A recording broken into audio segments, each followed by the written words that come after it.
तुम्हाला माहित आहे, मी आज तुमच्यासाठी घेऊन आली आहे मुलांना व्हेजिटेबल्स खाऊ घालण्याची निंजा टेक्निक. आजच्या टेक्निकचं नाव आहे पत्तागोबीची वडी. एकदा तुम्ही ही पत्तागोबीची वडी नक्की ट्राय करा. आपल्या मुलांना खाऊ घालून बघा. तुमच्या मुलांना कळणारच नाही की तुम्ही त्यांना पत्तागोबीची वडी खाऊ घालत आहे. माझ्या मुलीला तर कळलंच नाही. तिने टेस्टी म्हणून खाऊन घेतले. मग त्यासाठी मी मस्त ताजी गोबी घेतली, त्याला पाण्याने स्वच्छ धुवून घेतली आणि त्याला मस्त कद्दूकस करून घेतली बघा, म्हणजे छान खिसून घेतली बघा. आता त्यामध्ये मी टाकणार आहे मीठ. आता मी त्याला मस्त मिक्स करून घेणार आहे आणि हातात गोबी घेऊन दाबून त्यामधलं मी पाणी काढून घेणार आहे बघा.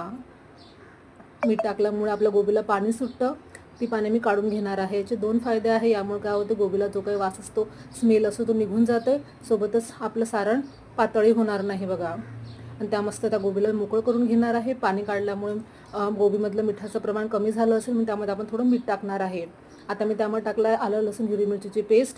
सोबतच मी हळद, तिखट, धनापूड आणि थोडंसं मीठ टाकलं. सोबतच जिरं आणि भरपूर अशी तीळ टाकली, सायट्रिक ॲसिड आणि थोडीशी आपण साखर टाकणार आहे बघा. आणि त्यामध्ये टाकणार आपण मस्त हिरवीगार अशी कोथिंबीर, 2 चमचे बेसन, 2 चमचे तांदळाचं पीठ टाकणार आहे. सर्व इन्ग्रेडियंट्स आपण हाताने चोळून मिक्स करून घेणार आहे.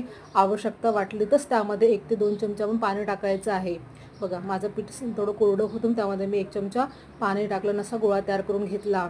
आणि मी आता वाफवणार प्लेटला तेल लावून घेतले आणि त्याचे मी असे गोळे करून त्यावर थोडी तीळ लावून वाफायला ठेवली.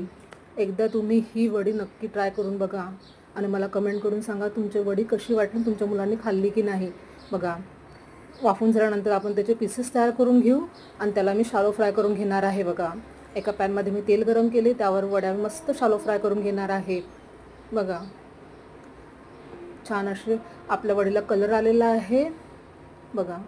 अशीच मी बाकीच्या वड्या पण शालो फ्राय करून घेतल्या. आजची रेसिपी तुम्हाला कशी वाटली कमेंट करून मला नक्की सांगा. भेटू नेक्स्ट व्हिडिओमध्ये. Bye bye.